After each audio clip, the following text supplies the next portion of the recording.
자, 말씀을 드리겠습니다. 존경하는 창원 시민 여러분, 약속을 지켰습니다. 힘을 합쳐라. 빼앗기면 안 된대. 그 간절한 말씀에서 노회찬에 대한 사무치는 그리움을 확인했습니다. 시민들께서 민주진보 단일화로 1대1 구도를 만들어주셨고 여영국의 최종 승리를 이루어냈습니다. 창원 시민들이야말로 성산대첩의 최종 승자입니다.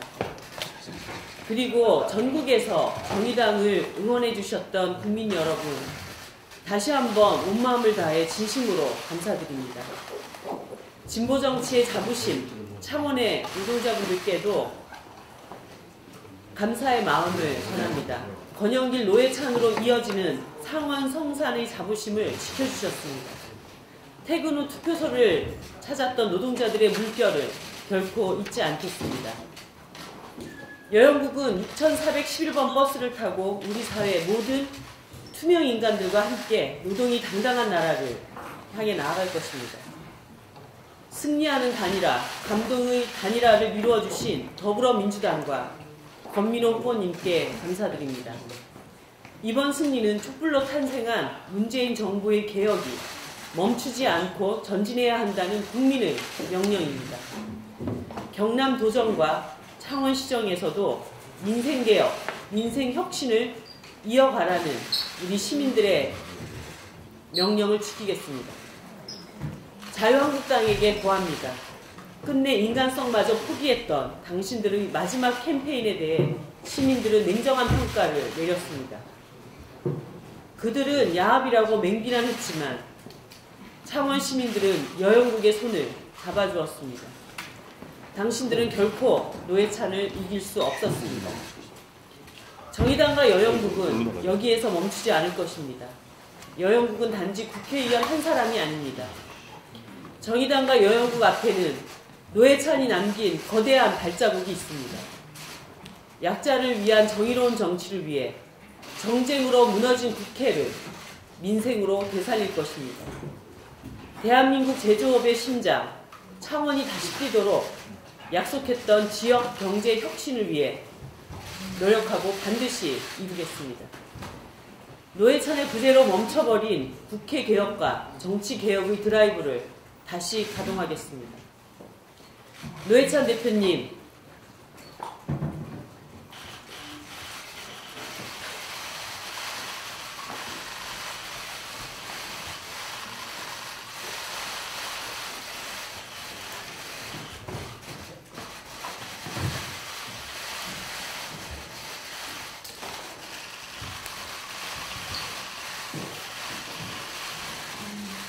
노회찬 대표님, 저희 승리했습니다.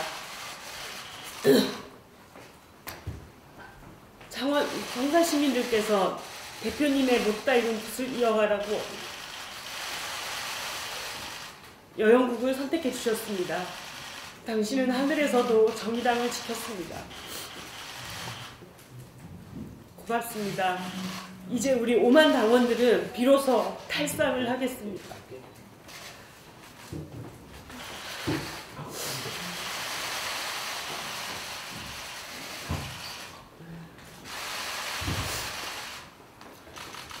그리고 당은 당당히 나아가라던 당신의 말씀을 지키기 위해 한 걸음 한 걸음 전진하겠습니다.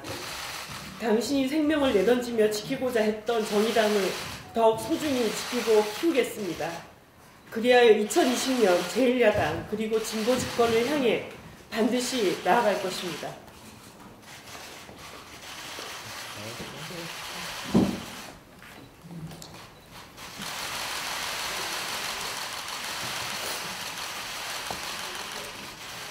고 노회찬 대표의 정치였고 진보 정치의 1번지 창원에서 정의당이 승리했습니다.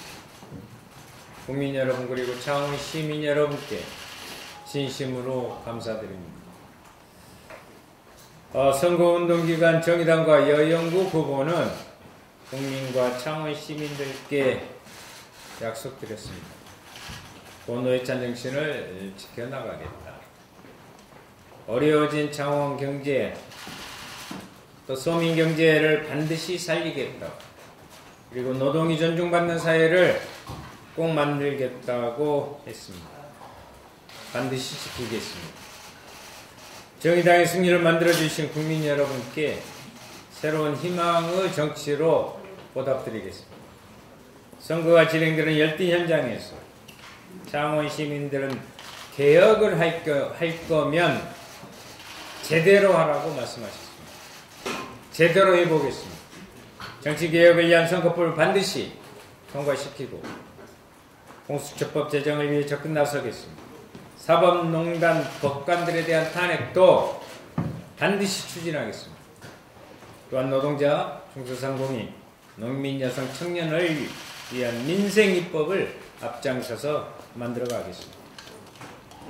그리고 이를 위해 민주평화당과 교섭단체 구성을 통해 멈춰버린 국회를 정상화시켜 나가는데 견인차 역할을 하도록 하겠습니다. 국민 여러분 그리고 창원 시민 여러분, 정의당은 창원 선거 개표 과정에서 대역전국을 만들어냈습니다. 자정을 넘겨가면서까지 전국 각지에 응원이 이어졌습니다. 정치 개혁, 제대로 된 정치에 대한 정의당에 대한 열망과 기대였다고 봅니다. 창원 선거처럼 대한민국 정치도 대반전을 만들어 나가겠습니다. 자유한국당을 넘어 제1야당으로 도약하기 위해 정의당은 계속 나갈 것입니다. 고 노회찬 대표님의 말씀처럼 6411번 버스를 기억하면서 그들을 주인으로 세우는 정치를 위한 진보 정당의 승리, 정의당의 맨 앞장 서겠습니다. 네.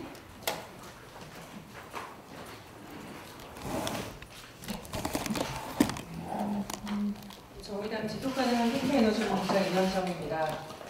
어제 산업통상자원부는 사용 후 해결료 관리정책 재검토위원회 구성 추진안을 발표했습니다. 이번 재검토는 산업통상자원부가 밝혔듯이 2016년 7월 도입된 고준위 방사성 폐기물 관리 기본계획이 국민, 원전지역 주민, 환경단체 등 핵심 이해관계자에 대한 의견 수렴이 부족하였다는 지적이 있어왔고 문재인 대통령의 대선 후보 시절 공약 중에 하나이기도 했습니다. 정의당 지속가능한 생태에너지본부는 예전보다 다소 늦기는 했지만 재검토위원회 구성은 당연한 일이라고 생각합니다. 그러나 그 구성안에 대해서는 유감을 표합니다. 3자부는 우리 사회 각 부분을 대표하는 중립적 전문가 15인으로 위원회를 구성하겠다고 밝혔습니다. 그러나 작년에 6개월에 걸쳐 운영된 재검토 준비단에서는 8인 다수안으로 정부대, 지역대, 환경대, 원자력계 구성을 4대 5대 3대 3으로 제안한 바 있습니다. 또한 고준 핵폐기물 전국회의에서는 정부 발표에 앞서 신고류 우르포기 공론화 등 그간 정부의 공론화 과정에서 이해 당사자 참여 문제는 중요한 요건이었다. 특히 매우 복잡하고 다양한 판단을 해야 하는 고준 핵폐기물 공론화의 특성상 현안에 대한 이해가 떨어지고 기계적인 중립만을 강조하는 이들로 구성된 공론화위원회는 적절하지 않다. 다양하고 직접적인 이해 당사자들의 참여하는 형태로 공론화위원회가 구성되어야 한다라고 밝힌 바 있습니다. 또한 산자부에서 밝힌 것처럼 이번 재검토위원회에는 그간 있어왔던 지적, 즉 국민, 원전지역 주민, 환경단체 등 핵심 이해관계자에 대한 의견 수렴이 부족하기 때문에 이루어지는 재검토입니다. 그럼에도 불구하고 중립적인 전문가들로 구성한다는 것은 앞뒤가 맞지 않는 얘기입니다. 정의당은 고준 핵폐기물 전국회의의 집행단체 중 하나로서 다시 한번 사용 후 해결료 관리정책 재검토위원회가 기계적인 중립이 아닌 진정으로 이해 당사자의 갈등을 해결할 수 있는 구성으로 제안하길 요구합니다. 정의당 생태에너지본부는 제대로 된 공론화를 통해 핵폐기물 문제를 해결할 수 있기 위해 할 수 있는 모든 노력을 다하겠습니다. 없으시면